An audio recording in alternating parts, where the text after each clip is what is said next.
think the biggest challenge for healthcare is probably the rural aspect, getting out and about to see people who can't get into the medical centres so easily. Can we deliver things more locally, in village halls? If someone lives in a village and they can't get into the towns where a lot of the health-related work is done. So I think people out in the rural communities are at a slight disadvantage. Well, there's lots around at the minute about isolation and loneliness, especially with an ageing population. So I think that's a real key area for Rural Action Yorkshire. Obviously, there's a lot of older people who live in rural areas.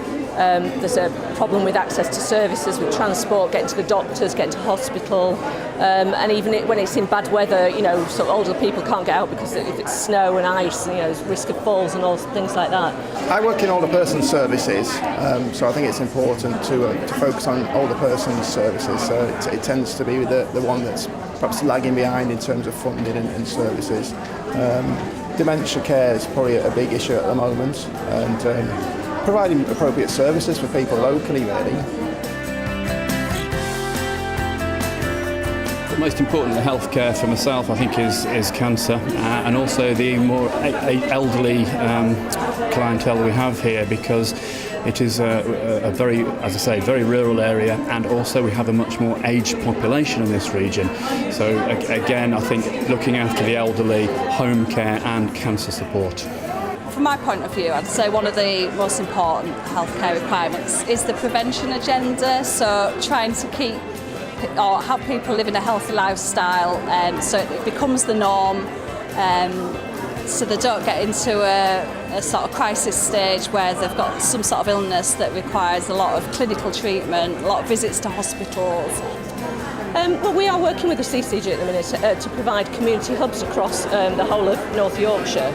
I think, in my opinion, it's about getting those networks and about, so here there's sort of doctors and other health professionals. There's also people from the voluntary community sector like we are. So it's about kind of making those links.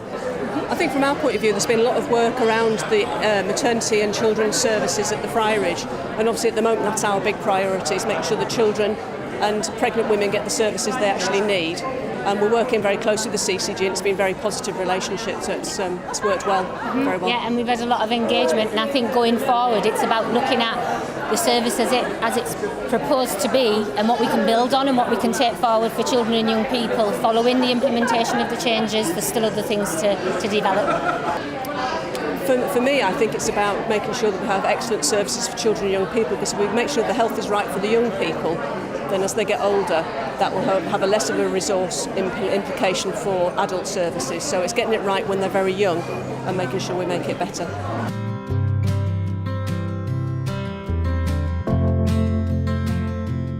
It's been a great year. We're really pleased with the work that the team have done, and also the work that the GPs have done on the ground to help us keep people out of hospital. That's also helped us to balance our budgets, and we're hopefully next year that we've got a really good platform to start from. So this year we've concentrated on our older people services under our Fit for the Future banner.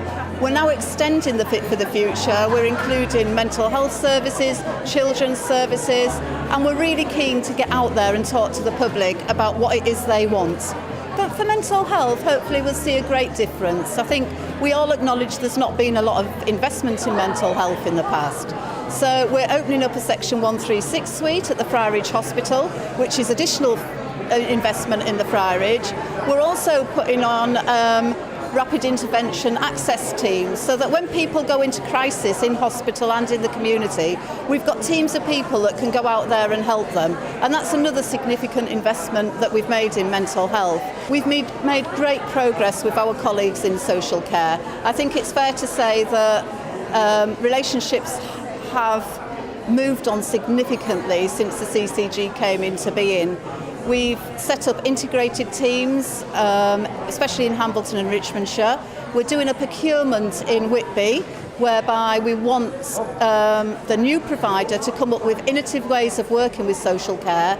And we're also hoping that when we make the plans to build a new hospital, that social care will be a part of that hospital site. We've invested in small grant schemes, so you'll see a lot of the stalls around here today are people that we've helped. the Parents for Parents groups, some of the carers groups, and those organisations are working with us to help improve the services for local people. It's always challenging, it always will be. That's the work, that's what we're paid to do, is to work with the money. But I think what we've done this year, in the first year, we've understood what the budgets are. We've gone right back to basics and built them up from the bottom upwards. As I've said before, the GPs have been fantastic. They're the ones that spend the money. They refer patients in and out of hospital. The community services look after them when people come out of hospital. And by those people working incredibly hard, we've managed to not have as many people in hospital. And it's challenging, it's really challenging, but we're confident that we can deliver a surplus in this financial year.